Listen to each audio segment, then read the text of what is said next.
I always thought urban legends were just that, stories made up to entertain or scare people, to make a boring night more thrilling. So, when my editor assigned me to write an article on the infamous Robinsons Mall legend, I wasn't exactly thrilled. It sounded ridiculous. A half-serpent, half-man creature living beneath one of the biggest malls in Manila? I was sure it was all nonsense, something cooked up by someone with too much time on their hands and a vivid imagination. But now, as I sit here writing this, my hands trembling, my heart pounding, I know how real it is. I know the truth, and I know it's watching me, waiting. The assignment was straightforward enough. The legend was well known around Manila and throughout the Philippines. The story went that the mall's owner had a son, or maybe it was a twin brother, born deformed, half human, half serpent. To protect their family's reputation and the mall's booming business, they kept him hidden away in the vast underground maze of the mall's basement. It was said he lurked there, waiting for unsuspecting victims to wander too far. Women, especially, were rumored to disappear, never to be seen again. To begin my investigation, I decided to interview the mall employees, thinking one of them might know more than they let on. Most of them laughed off my questions, shaking their heads with a mixture of pity and amusement. "It's just an old wives' tale," one of the janitors told me. "We tell it to scare the newbies, keep them on their toes. The scariest thing down there is probably just the rats." But there was one man, a security guard, who didn't laugh. He was older, his face lined with deep wrinkles that told of a hard life. When I mentioned the serpent man, his expression darkened, and he crossed himself, glancing around nervously. "You shouldn't be asking about that," he muttered under his breath. "It's not safe." His reaction intrigued me. I pressed him for more, and after some persuasion, he agreed to meet me after his shift, away from the mall. We met at a small, dimly lit bar a few blocks away. He was nervous, constantly glancing over his shoulder as if expecting someone to be listening. I ordered us a couple of beers, trying to put him at ease, but his hands still trembled as he took a sip. "I've worked at that mall since it opened," he began, speaking in a low, gravelly voice. "I've seen things, heard things, the lower levels, the ones the public doesn't see. They aren't empty. Late at night, when the mall is closed, you can hear things moving down there, strange noises, sometimes screams." His eyes locked onto mine, filled with a fear that sent a chill down my spine. "They say he's real, the owner's son, hidden away down there. They say he watches from the shadows, waiting for people who are alone, people who won't be missed." I felt a shiver run through me. Hearing it as an urban legend was one thing, but hearing it from someone who seemed genuinely terrified, who had supposedly experienced it firsthand, was another. "But it's just a story, right?" I said, trying to sound skeptical, though I could feel my own doubt creeping in. He shook his head slowly. "I've seen things, shadows where there shouldn't be any. Once, I saw a woman running down the corridor in a panic. I tried to help her, but she vanished. The next day, I heard she was missing. They never found her." I felt my heart rate quicken. I had to know more. "Can you take me down there? To the lower levels?" His eyes widened, and he shook his head vehemently. "No, I won't go back down there. It's too dangerous." But I was persistent. I offered him money, promised that I'd take full responsibility if anything went wrong. Eventually, reluctantly, he agreed. The next day, we met again at the mall during his lunch break. He led me through a series of service corridors and maintenance areas I had never seen before. The further we went, the more decrepit and abandoned the surroundings became. Paint peeled from the walls, and the fluorescent lights flickered ominously overhead. We reached a heavy metal door marked "Authorized Personnel Only." He pulled out a set of keys and unlocked it, glancing around nervously. "We shouldn't be here," he muttered. Beyond the door, a narrow staircase led down into the darkness below. The air was cooler, carrying a damp, musty smell that made me wrinkle my nose. I felt a shiver of unease, but pushed it aside. I'd come this far. I wasn't going to turn back now. We descended the stairs, our footsteps echoing in the confined space. At the bottom, the corridor split into several directions, all dimly lit by flickering bulbs. The security guard hesitated for a moment, then pointed down one of the passages. "That way," he whispered. We walked in silence, the only sound the faint drip of water echoing from somewhere deep within the maze. The further we went, the stronger the feeling of dread settled in my stomach. Something was wrong, very wrong. We reached a door at the end of the hallway. It was old and rusted, with a large, heavy padlock securing it. The guard stopped and gestured to the door with a trembling hand. "This is as far as I go," he said, his voice barely audible. "Beyond that is his domain." My heart pounded in my chest. I turned to ask him a question, but he was already retreating, his footsteps quickening as he hurried back the way we came. I was alone. I stood there for a moment, staring at the door, my mind racing. Was I really going to do this? My hand trembled as I reached for the padlock. It was old, rusted, but to my surprise, it wasn't locked. I hesitated. Then, taking a deep breath, I pushed the door open.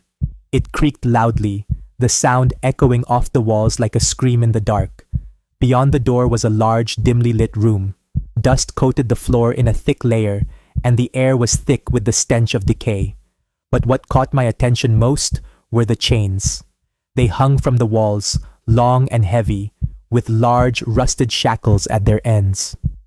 A cold shiver ran down my spine. What were they for? And then I saw it, a pile of discarded clothes in the corner, women's clothes. My heart pounded in my chest, and bile rose in my throat.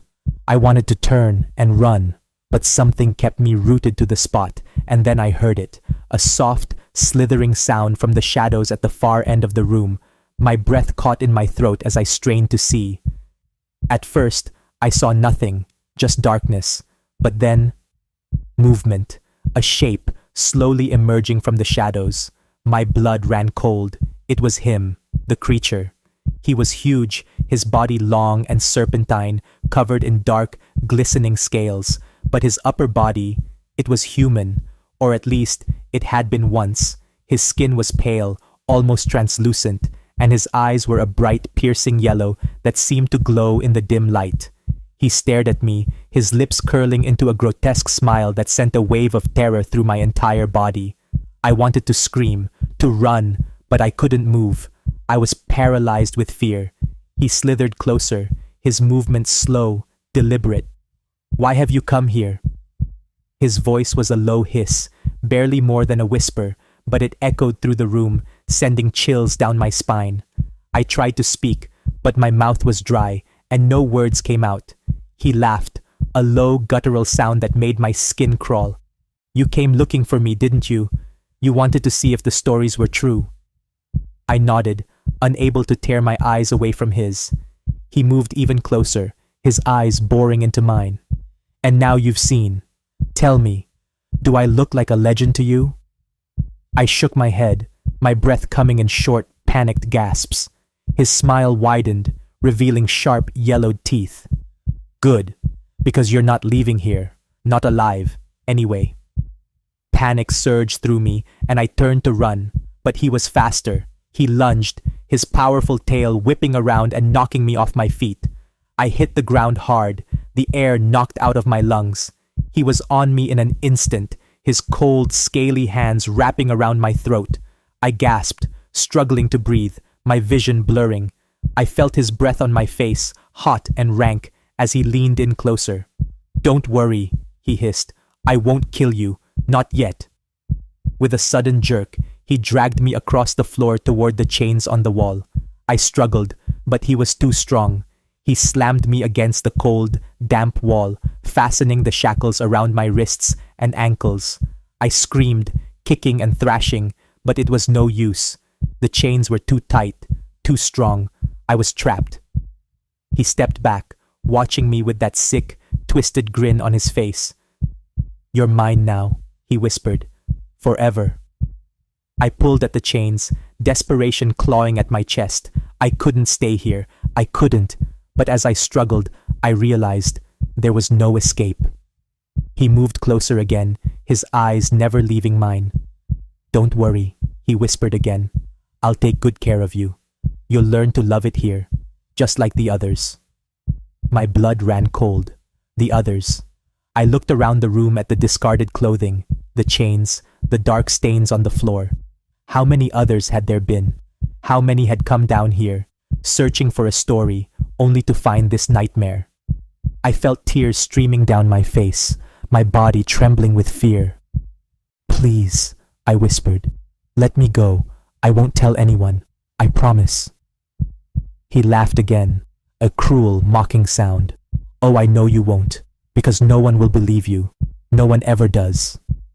I closed my eyes, my heart pounding in my chest. This couldn't be happening. It had to be a nightmare. But as I opened my eyes and saw him standing there, his eyes gleaming with cruel delight, I knew it was real. All of it. And I was never getting out. Days turned into weeks. Time lost all meaning in the darkness of that basement. He would come and go as he pleased, watching me, taunting me, sometimes whispering in a language I couldn't understand. I stopped eating, stopped drinking. My body grew weaker by the day. But I didn't care. I just wanted it to end. Sometimes I would hear footsteps above us, voices, people shopping, laughing, living their lives, unaware of the horrors below. I would scream, shout for help, but no one ever heard me. Or maybe they did, and they just didn't care. And then one day, as I lay there, my body weak and broken, I heard a noise, a faint scraping, coming from the far end of the room.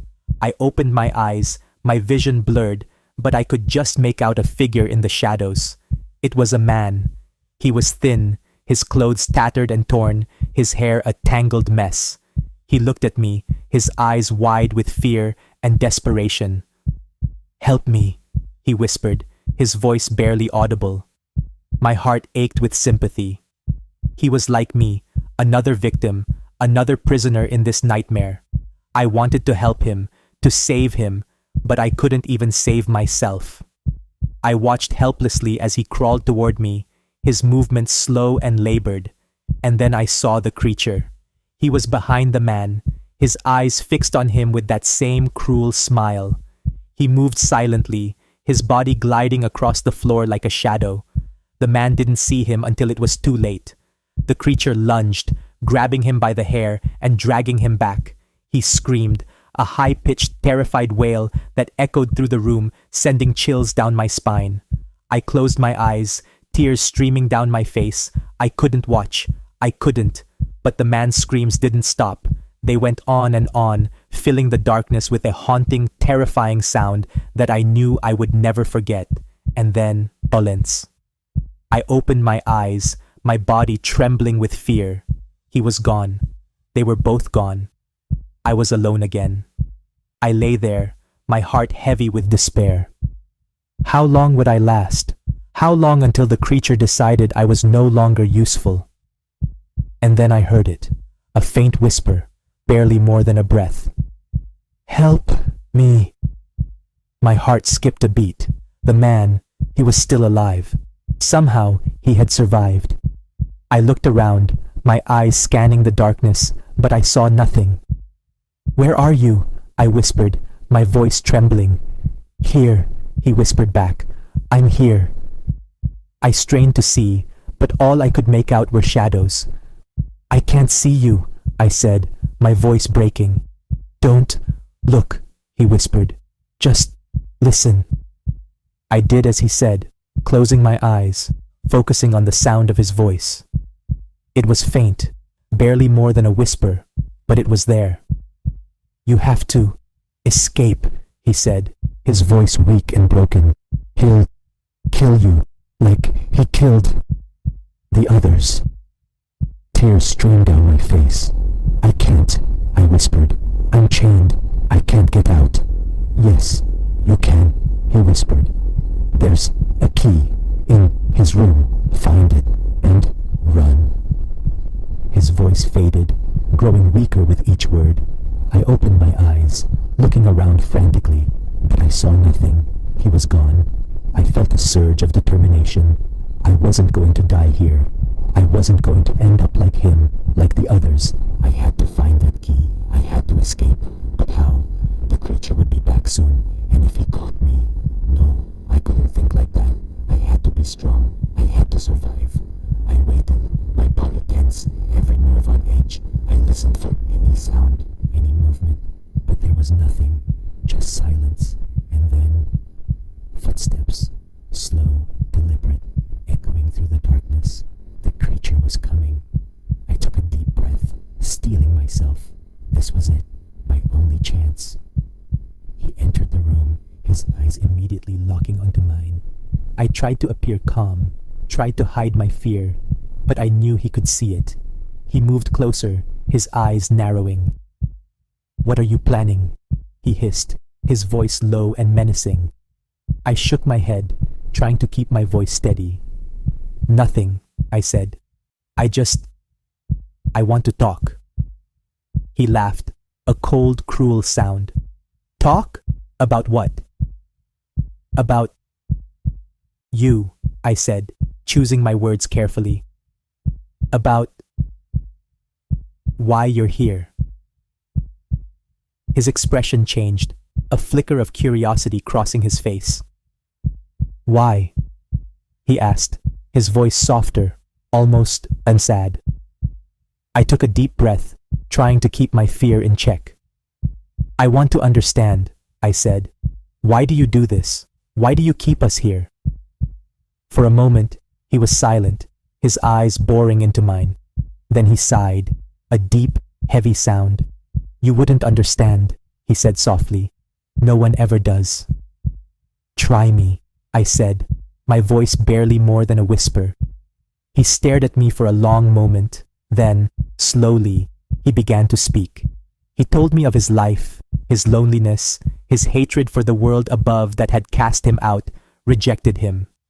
He spoke of his hunger, his need for companionship, for love. As he spoke, I felt a strange sympathy for him. He was a monster, yes, but he was also human in his own twisted way. But I didn't forget why I was here. I didn't forget the key. When he finished, he looked at me, his eyes searching mine. "Do you understand now?" he asked softly. I nodded slowly. "I do," I said. "I do understand." He smiled, a sad, bitter smile. "Then maybe you could stay," he said. "Maybe you could be different." I swallowed hard, my heart pounding in my chest. "Maybe," I said, choosing my words carefully. "But I need time to think." He nodded, seemingly satisfied. "I'll give you time," he said, "but don't try to run. You won't get far." With that, he turned and left, closing the door behind him. I waited, my heart racing until I was sure he was gone. Then slowly, I began to work on the chains. They were old, rusted, and with enough effort, I managed to loosen them. It took hours, but finally, they gave way. I was free. I crawled across the floor, my body weak and trembling, towards the door he had disappeared through. I had to find that key. I had to escape. The door creaked open, revealing a small, dimly lit room. And there, on a table, was the key.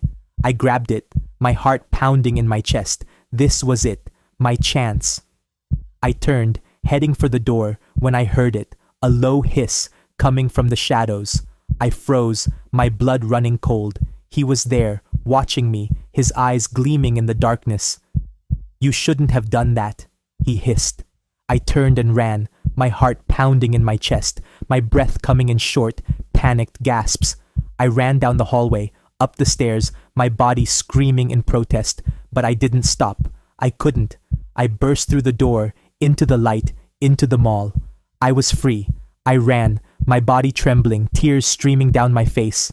I didn't stop until I was outside, in the sunlight, surrounded by people. I collapsed, my body shaking with sobs. I was safe. I was free. But as I sit here now, writing this, I know it's not over. He's still down there, waiting, watching, and he knows I'm still out here. I can feel his eyes on me, even now. I know he's coming for me, and I know I'll never truly be free. Not from him, not from this nightmare.